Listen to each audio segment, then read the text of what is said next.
No niin, hei kaikki ja tervetuloa uuden videon pariin.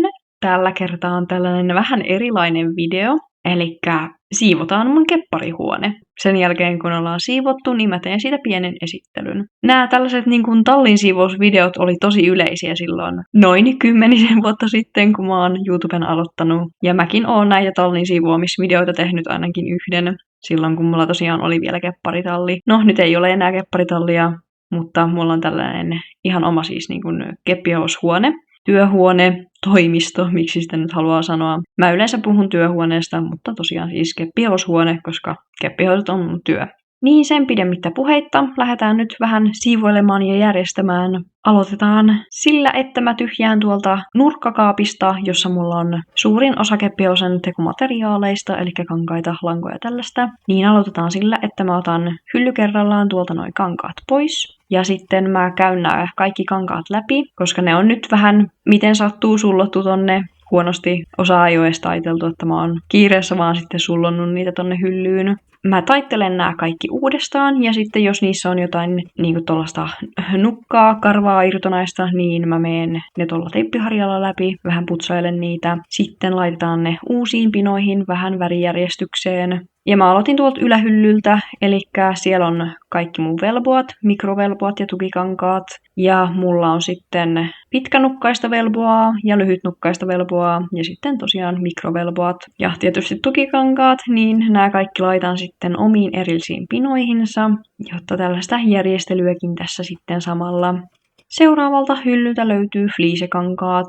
Niitä on vain yhdenlaisia, jotta ne sitten vaan laitan niinku värijärjestykseen. Tietysti pyyhin nämä kaikki hyllyt siinä kohtaa, kun mä oon saanut sieltä ne kankaat pois ja ennen kuin mä laitan sitten järjestetyt kankaat sinne. Eihän näille nyt ihan hirveästi pölyä niin kuin kerry, koska nämä on suht täynnä, varsinkin nämä kangashyllyt, jotta sellaista kangaspölyä ja nukkaa sieltä saattaa jonkun verran löytyä. Mutta nämä on niinku suljettuja kaappeja ja hyllyt täynnä, niin ei sinne oikeastaan kerry sen enempää sitten. Tässä nyt sitten näette, kun mä näitä fliisejä käyn läpi, vähän putsaillaan niitä ja taitellaan sitten paremmin.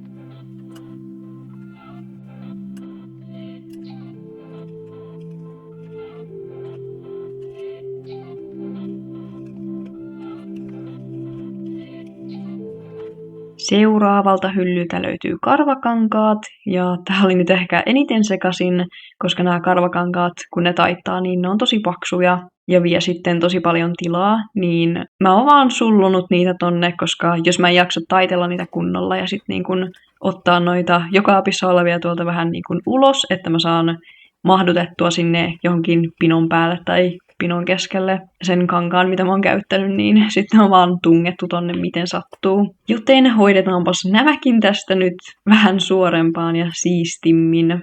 Mä halusin nyt tähän väliin tehdä tämän kepparihuoneen siivouksen ja sitten esittelyn, koska tässä touko-kesäkuun aikana tulee vähän muuttumaan. Mä tuun saamaan uutta tilaa ja enemmän varastoja ja säilytystilaa niin kuin kepparimateriaaleille, niin halusin sitten ottaa tästä NS-vanhasta kepparihuoneesta kunnon tällaisen esittelyvideon, ja jotta näette vähän paremmin. Mä taisin silloin, kun noin reilu vuosi sitten muutettiin tähän, tai no siitä on lähemmäs 1,5 vuotta kohta, niin taisin silloin tehdä justiin sen esittelyn tästä mun kepparihuoneesta, mutta siitä on tosiaan jo reilu vuosi, niin vaikkei tässä nyt mitään silleen ole muuttunut, jotkut tavarat on vähän löytänyt parempaa paikkaa tässä sitä mukaan, kun mä oon käyttänyt niitä. Ja vähän niin kuin miten usein mä tarvin jotain materiaaleja, niin sen mukaan on sitten siirtänyt helpommin saavutettavissa oleville paikoille. Mutta ei niin kuin sellaista hirveän isoa muutosta kuitenkaan ole tapahtunut. Mutta että saisitte sellaisen kokonaiskuvan, että millainen tämä mun kepparityöhuone nyt tässä on. Seuraavalta hyllyltä sitten löytyy nämä mun lankakorit, jotka mä oon hiljattain itse asiassa käynyt läpi. Eli niitä ei nyt tarvitse järjestää. Mennään seuraavalle hyllylle, josta löytyy sitten noita niin kuin, miksihän niitä kutsuisi? No tällaisia työvälineitä keppareiden ja varusteiden tekemiseen. Eli tässä korissa on kaikenlaisia pihtejä, rautalankaa, pääasiassa kuolainten tekemiseen. Sitten mulla on vielä vanha teippiharjan runkotuola. Sitten on tuohon nykyiseen teippiharjan täydennyksiä. Sitten on noi tussit, joita mä käytän tummennosten tekoon ja väritysten tekoon. Ne on pääasiassa brushmarkkereita, mutta siellä seassa on vielä joitain pro-markkereita. Niin löytyy sieltä ja sitten joku PVC-teippirulla. Nyt päästäänkin tonne alimmalle hyllylle, jossa mulla on nämä ekstralangat. Sitten mulla on täällä tällainen yksi pahvilaatikko, jossa on heikeppihevosjuttuja. Siellä on kaikkea tuollaista niin kuin tietokonejuttua, piuhoja, joku peli, ohikirjoja, tällaista e-keppareihin liittyvää. Sitten tuossa on toi mun matkapakki myös. Alahyllylle kuuluu myös toi kori, jossa on kaikki narut, eli naruriimujen tekemiseen. Sitten vähän myöhemmin, kun tähän oli jo ehtinyt syntyä vähän enemmän kaaosta, niin pääsin jatkamaan siivousta.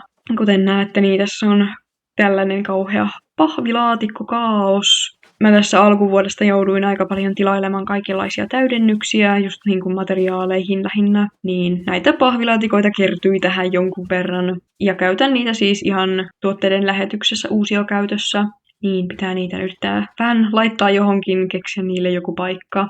Ja tässä sitten toinen puolisko tästä kaapista näyttää tältä. Lähdetäänpäs tuolta alhaalta päin siivoamaan. Tarkoituksena olisi saada tänne vähän enemmän noita lähetysmateriaaleja, jotta ne olisi sitten helpommin saatavilla ja että ne ei niin kuin lojuisi tuossa huoneessa ympäriinsä. Sitten tietysti omat hevoset ja kunnostuskepparit, joita mä en niin kuin ole vielä korjannut, niin ne myös tulee olemaan tässä kaapissa. Jotta sisältö tulee pysymään silleen aika samanlaisena, mutta noita pakkausmateriaaleja haluaisin tähän kaappiin lisää. Lähdetäänpä sitten järjestämään tätä laatikkoa, joka tässä on. Tässä laatikossa mulla on noi tettukankaat, joita käytän siis ihan varusteisiin pehmusteina, karvariimuihin sun muuhun. Niin kääritään ne tonne vähän paremmin. Ja sitten mä laitan tähän laatikkoon noi kaikki kunnostushepat, mitä mulla on tällä hetkellä, joita en siis ole vielä kunnostanut. Niin laitetaan ne siihen laatikkoon. Ja täällä on taas joko kissa pussissa. No niin, ja sitten pitäisi keksiä, että miten mä järjestän tämän kaapin.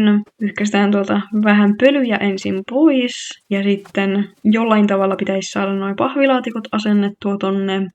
No niin, uudet pahvilaatikot on paikallaan ja samaten sitten toi tettykunnostusheppa-laatikko. Mä laitoin noita pahvilaatikoita, mitä tuossa huoneessa oli sikin sokin, niin vähän sisäkkäin, että ne veisi vähemmän tilaa. Laitetaan ne tonne ja sitten ton läpinäkyvän laatikon päälle toi pahvilaatikko, minkä mä laitoin, niin siellä on mun nailonnauhat ja krippinauhat, joita ei ole ihan hirveän paljon tällä hetkellä. Sitten siellä on myös yksi lyhyt keppi, joka on niin kuin minipaneelle, pikkupaneelle, jotka lähtee ulkomaille sitten kepin kanssa. Päätin laittaa noi käärintämateriaalit siihen päälle. Sitten laitetaan noi kunnostuskepparit, jotka on nyt kepin kanssa, niin laitan ne tonne taakse. Ja sitten omat hevoset sinne ja kirjekuoret vielä tuohon laatikon päälle. Sitten siirrytään pois tuolta kaapista tämän tällaisen hyllykön päälle, mikä mulla tässä on. Ja siinä on aikalainen kaos varsinkin tuossa päällä, jotta siihen on vähän kerääntynyt kaikenlaista tavaraa ja noi kuplapussit etenkin, tai kuplakuoret, niin niille ei ole silleen vielä ollut hyvää paikkaa, mihin mä ne olisin laittanut, niin ne on nyt ollut tuossa päällä. Ja aina kun mä otan sieltä jotain, niin puolet tavaroista tosta tippuu pois, joten oli aikakin nyt sitten siivota ja järjestää ne, keksiä niille joku parempi paikka. Järjestellään tästä näitä tavaroita nyt vähän omille paikoilleen tai uusille paikoilleen. Ja näytän sitten teille, että millaiseen järjestykseen tässä päädyttiin.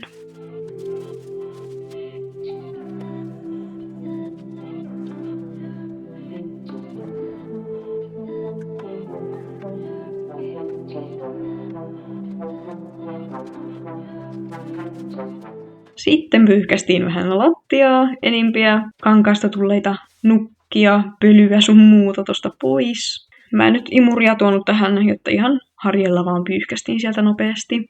Sitten mietin, että mitä mä teen tuolla yhdellä laatikolla tai pakilla, mikä mulla oli tossa. Ja päätin sitten laittaa kuolaimet sinne. Tässä vähän yritän miettiä, että miten mä järjestäisin ne sinne, jotta saataisiin kaikki kuolaintyypit niin kuin erikseen, jotta nivelkuolain, lännenkanki, jne. Olisi niin kuin omissa osioissaan tuolla.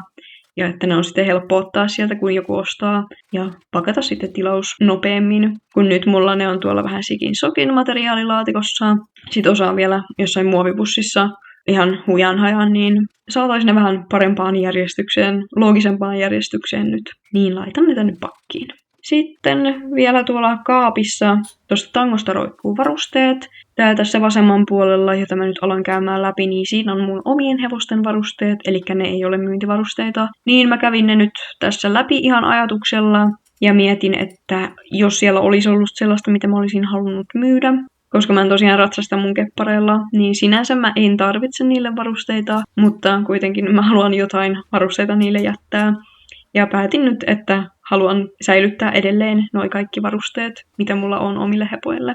Ja sitten vähän parempaan järjestykseen noita myyntivarusteita, jotka tuossa roikkuu. Ja järjestin myös tuolla ylähyllyllä olevat myyntikepparit. Seuraavaksi pääsin sitten siirtymään tonne mun materiaali- tai metalliosalaatikkoon, joka on nyt vähän päässyt sotkuiseksi tässä, koska mä sain Eurokankaasta noita tollaisia putkiloita, johon mä oon sitten alkanut laittaa näitä metalliosia, eli rinkuloita, klipsuja, solkia, niin mulla on tänne vapautunut tilaa. Kuten näette, niin näitä nimilaattoja on täällä vähän joka paikassa.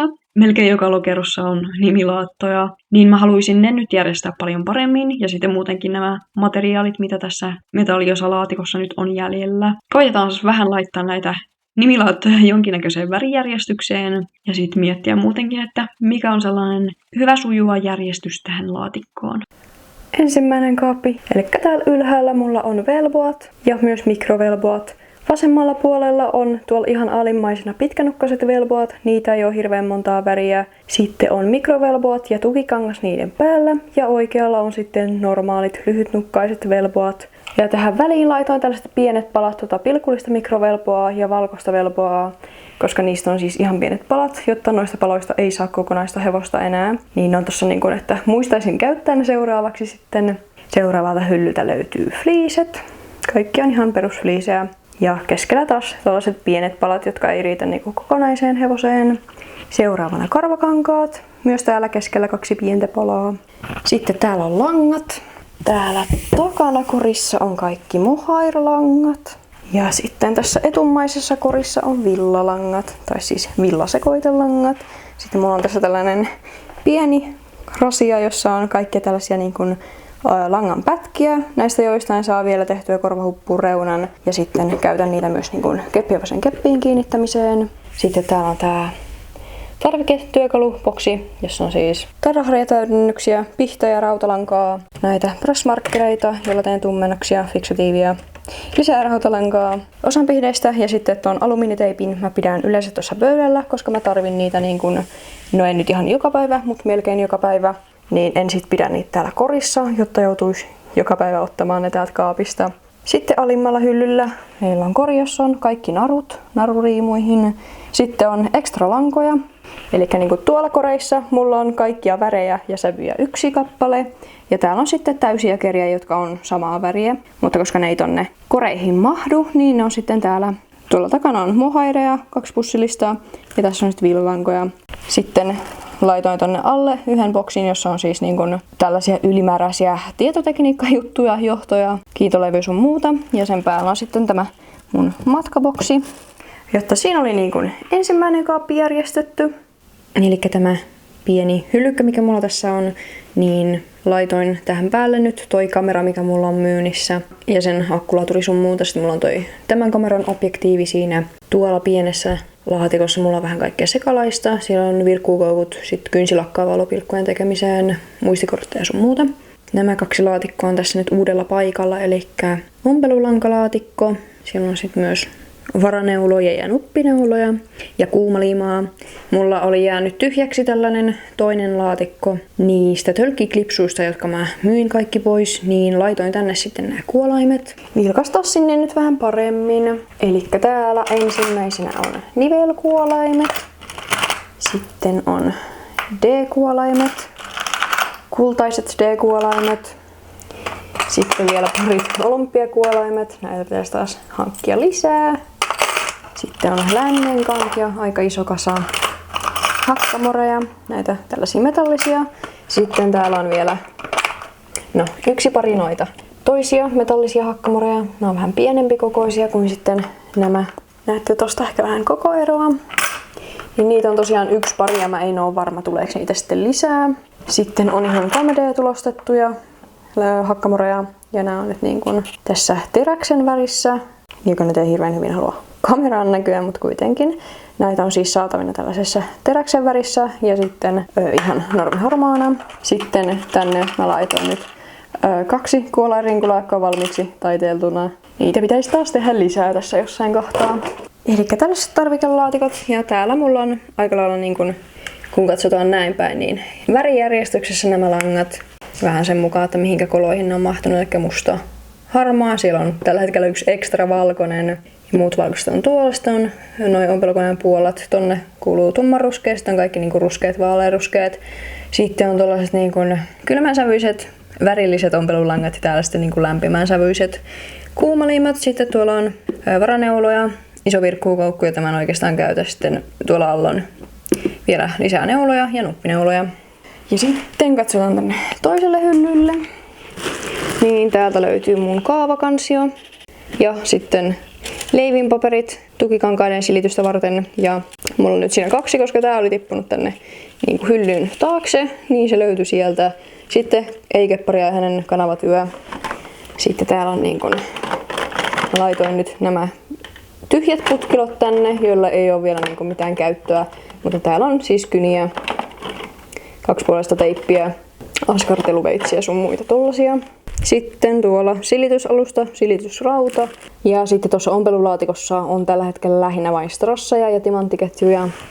Sitten tuolla on kamerajalan pussi, joitain lehtiä, jotka ei ole keppariaiheisia.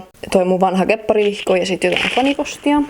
Sitten tämä pussi, mikä nyt on tässä edessä, niin täällä on tällaisia kaikkia värillisiä kangastilkkuja, joita sitten voin käyttää pehmusteiden tekemiseen. Ja niitä mä tarvin nyt niin kuin aika usein, niin sen takia, että se on tässä ulkona tosiaan toi pussi. Sitten lattialla lojuu tämä mun pitkä musta tekonahkarulla, koska se ei tällä hetkellä mahdu mihinkään muualle. Mä tosiaan ostin 2 metriä, siitä on nyt ainakin vielä 1,5 metriä jäljellä. Tuolla on sitten kaikki tekonahat. Ne on vähän nyt sikin sokin siellä. En mä tiedä, ei siinä oikein ole järkeä, että mä ne hirveän hyvin järjestän, koska mä tarvin sitten aina tuolta takaa jonkun värin melkein niin kuin päivittäin, niin ne on heti niin kuin päivän jälkeen ton näköisiä. Sitten mulla on 1 laatikko tässä niin kuin ekstra kankaita, velvoa ja karvakankaita, joita mä oon justiin saanut, koska ne ei mahdu tällä hetkellä tänne mun kaappiin. Tähän on tulossa ratkaisu tässä noin kuukauden sisällä, että saan sitten noin säädettyä paremmin. Ja nyt sitten on tällainen ekstra laatikko tuossa lattialla hetken aikaa. Voisin itse asiassa laittaa sen tänne nurkkaan. Noin. Aloitetaanpa sitten katsomalla tämä toinen kaappi, joka on tosiaan tuon kangaskaapin vieressä, eli tällainen isompi, jossa on sitten toi tanko ja ylehylly. Toi muovilaatikko, mikä tuolla alimpana on, siellä on mun teddykankaat, joita mä käytän niin kuin lähinnä riimujen suitsien pehmusteisiin. Ja sitten siinä laatikossa on niin kuin tyhjänä olevat kunnostushepat. Ja tuolla on sitten vielä 2 kunnostusheppaa, jotka tuli täytteineen ja kepin kanssa. Niin en niitä nyt ole alkanut sen enempää siitä kepeistä purkamaan. Sitten on läjä kaikenlaisia pahvilaatikoita vähän eri koossa. Eli noin on niin kuin täynnä toi laatikko tuolla alhaalla. Sitten tuossa päällä on vielä 1 laatikko, tuossa välissä on paljon nyt vanhoja kirjekuoria. Sitten täällä on kuplakuoria tässä laatikossa. Ja vähän pakkausmateriaaleja, joita niin kuin mä tarvin silleen suht usein, niin tästä on helppo ottaa. Tuossa pahvilaatikossa on sitten nailonit ja grippinauhat, ne mitä on tällä hetkellä jäljellä. Ja 1 lyhyt keppi jäi jäljelle. Niitä pitää tänään vähän sahata lisää. Sitten omat hepat, Jupi ja Tuikku on tuolla. Poju pönöttää tuolla tällä hetkellä varustemallina. Sitten varusteita. Niin tässä tämänimmäisessä koukussa on kaikkien mun omien heppojen varusteet. Ja sitten nämä loput tässä on myyntivarusteita. Tällä hetkellä ei ole tosiaan hirveän paljon. Ja ylähyllyltä löytyy sitten myyntihepat ja ponit sun muut. Ja myyntivelvoat tuolta takaa. Niin ja tosiaan osa noista velvoista, mitä tuolla laatikossa on niinku myyntivelvoita. Ja sitten osa on niinku ihan itselle jäämässä. Jotta vielä pitäisi tämä niin sanottu postituskaappi täältä siivota. Siellä nyt ei mikään hirveä kaos ole, mutta kuitenkin pitäisi. Ja se on noin ylhäällä, niin mä en mitenkään saa nyt niin kuin kameraa kuvaamaan. Mutta tässä on niin kuin miltä se näyttää nyt alussa. Vähän pitää sitä järjestellä. Varsinkin näitä minigripipusseja tässä on ihan sikin sokin. Ja Santtu on taas matkalla tonne pussiin. Voi sentään. Ja tuo puoli näyttää vielä tuolta. Siellä nyt paljon mitä on tuossa pöydällä, niin ei ole niinku kepparijuttuja. Ja tuolla on sitten mun paperiroskis. Mutta sitäkin voisin tästä vähän järjestellä. Ihan noin värilliset langathan löytyy tuosta mustasta laatikosta, joka on tuossa tuolin päällä tällä hetkellä. Se on sen takia tuossa hassusti tuolin päällä toi laatikko, koska Santtu on tykännyt olla siinä aika paljon. Se aina niin kuin kiipee tonne mun pöydälle ja sit se on mennyt tohon makaamaan. Mutta nyt se ei ole enää niin kuin varmaan kuukauteen tykännyt olla siinä, niin voisi taas laittaa ton laatikon ihan lattialle. Ja täällä lisää pahvilaatikoita. Kissat tykkää olla pahvilaatikoissa, niin on sen takia nyt jättänyt ton tohon. Sitten pahvilaatikko ja paperipussi, joita pystyy kans pakkaamiseen käyttämään. Mut joo, voisin tosta koittaa vähän järjestellä vielä. Siinä nyt ei sinänsä niinku kepparijuttuja ole muita paitsi noi tullitarrat tai toi tullitarra rulla tuolla tietokoneen takana. Tai siis näytön takana. Ja sitten, no onhan täällä mun kuittikirjekuori ja sitten toi vihko, johon mä kirjoitan kaikki niinku tilaukset. Mutta sitäkin voisin tässä vähän järjestellä. Sitten yksi asia vielä, niin tuolla pöydän alla on tämä mun fliiselaatikko, jossa on siis kaikki nämä värilliset fliisekankaat. Joo, mä voisin järjestää ne sinne silleen, että ne on hienoissa pinoissa, mutta sitten kun mä joudun kaivamaan tuota laatikon pohjalta jonkun värin, niin ne on taas ihan sikin sokin. Jotta niin kauan kun ne pysyy tuossa laatikossa, niin ne saa olla noin. Jotta mennään tällä. Katsotaan tätä pöytää sitten, mitä täällä on. No, tässä alueella nyt on materiaaleja, joita mä tarvin tilausvarusteiden tekemiseen ja sitten noiden tilareiden kepittämiseen. Tuolta löytyy vaaka, joka on todella tarpeellinen noiden tullattavien kirjeiden punnitsemisessa. Sitten tilausponi, joka odottaa vielä keppiä ja sitten suitsia. Sitten mulla on 2 koria tuolla tässä tännimmäisessä. On niinku kaikkea, mitä mä tarvin aika usein, eli kaikenlaisia teippejä, pakkausteippejä, alumiiniteippiä, reikäpihdit, rullaleikkuri, teippiharja, viivoitin ja sitten on näitä niinku ompeluklipsuja. Sitten tuolla on vielä 2 keskeneräistä myyntiponia, pikkuponi ja miniponi. Ja tää kori niiden alla, sieltä löytyy karsta, parit niinku valmiit ommelut korvapalat korvahuppuihin, muutamia tusseja. Sitten on ompelukone, 1 riimunnaru, joka ostettiin. Mun pitää tehdä siihen vielä riimu, niin en ole sen takia sitä pakannut. Tuosta rasiasta löytyy kaikki niin kuin ylijäämätekonahkapalat, joita jää esimerkiksi kun mä leikkaan suitsiin materiaalit. Niin jos sieltä jää joku sellainen pala, että siitä saa vielä joitain hihnoja, niin mä laitan ne aina tonne. Sen alta löytyy noita avainnauhoja, tai siis näitä kaikkia hihnoja, joita on otettu niin kuin avannauhasta, joista mä pystyn sitten tehdä jotain riimuja yleensä. Ja sitten on mittanauha tossa. No, tässä on tosiaan materiaalit, mitä mä tarvin varusteiden tekemiseen. Neulatyyny. Ja sitten tässä on ompelulangat ja 2-puoleinen teippi odottamassa, että kepitään loppuun nämä tilarit. Eli nämä pikkuponit täällä pojun takana. Mä nyt tässä laitoin ne jo niinku keppiin kiinni, mutta vielä pitäisi tehdä se viimeistely. Niin, noin on siinä sitä varten. Sitten tästä reunasta löytyy yleensä kuumaliimapistooli, rautalankaa ja pihdit, koska aika usein joudun justiin kuolaimia tekemään. Sitten on joku random paperinpalanen ja tällaisia tekonahka-strassisuikaleita, joita on jäänyt sitten yli, kun mä oon tehnyt varusteita. Kurkataan sitten tänne mun materiaalilaatikkoon. Eli mulla on nykyään aika pitkälti putkissa nämä metalliosat, jotka vain suikin mahtuu näihin putkiin. Eli siellä on klipsuja, solkia, D-renkaita. Sitten on ihan perusrenkaita, jotta suurin osa on nyt niin kuin noissa putkissa. Ja sitten on vielä 2 rengaskokoa, jotka ei mahdu noihin putkiin, niin ne löytyy tuolta. Tai itse asiassa noi on tuolla putkessa, mutta toi putki on nyt täynnä ja mulla ei ole toista isoa, niin tuolla on niinku ekstrat. Parit koulukanget vielä. Tuolta löytyy näitä 20 millin klipsuja, jotka ei myöskään mahdu noihin putkiin. Sitten on näitä niin kuin isoja loimisolkia ja lisää vähän erilaisia. Sitten mä järjestin nyt nämä nimilaatat tähän, eli vähän värien mukaan. Tuolta löytyy oranssit, keltaiset ja muutama valkoinen on täällä seassa myös. Sitten on tällaiset vaaleanpunaiset, pinkit, punaiset, vaaleanvihreät, vihreät, pastellinsiniset ja vaaleansiniset, mustat ja siniset. Sitten on vähän ketjuja, neppareita Ja vielä muutamat painonapit ja toi painonappityökalu, sehän on mulla myynnissä. Mä en itse tullut käyttäneeksi niitä. Sitten täällä on tätä helminauhaa ja tätä isoa strassinauhaa, jotka nekin on myynnissä. Kaikkia mitä tässä laatikossa, oikeastaan ketjuja lukuun ottamatta, niin on myynnissä. On mahdollista ostaa. Siinä nyt taisi olla niin kuin tämä pöytä näytettynä ja sitten toi hyllykkö tuolta. Ja sitten mulla on aika vakiona just tää kuusenjalka tässä, jossa on sitten aina joku hevonen.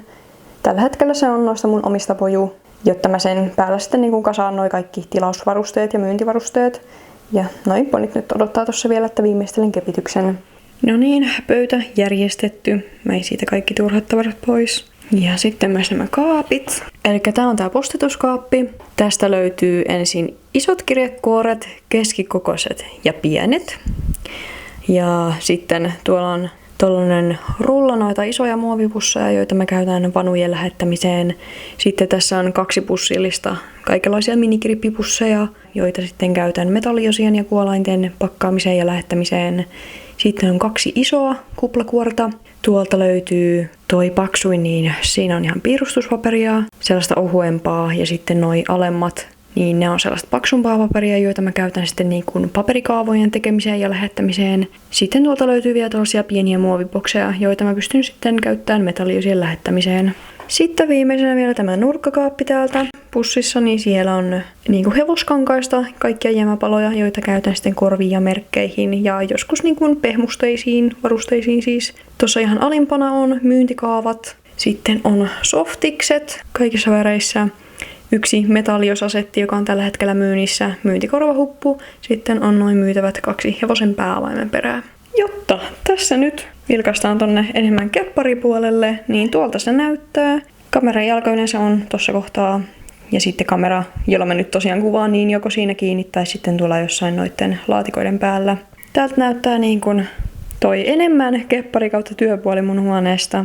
Jotta sellainen pieni kepparihuoneen siivoaminen ja esittely. Muutoksia tähän on luvassa nyt noin kuukauden kuluessa ehkäpä, joten saadaan sitten tehdä uusi kepparihuoneen esittely taas kerran. Mutta näytettiin nyt vielä tämä niin kuin vanha kepparihuone ja vanha järjestys, mikä tässä on. No niin, siinäpä tällainen kepparihuoneen siivous- ja esittelyvideo. Olisi kiva tietää, onko teillä joku tällainen kepparihuone tai ompeluhuone. Mulla, silloin kun mä vielä asuin vanhempien työnä, niin mulla oli sellainen pieni ompeluhuone. Olisi kiva, jos kommentoitte jotain, tykkäisitte videosta ja myös tilaisitte mun kanavan. Ensi videoon, moikka!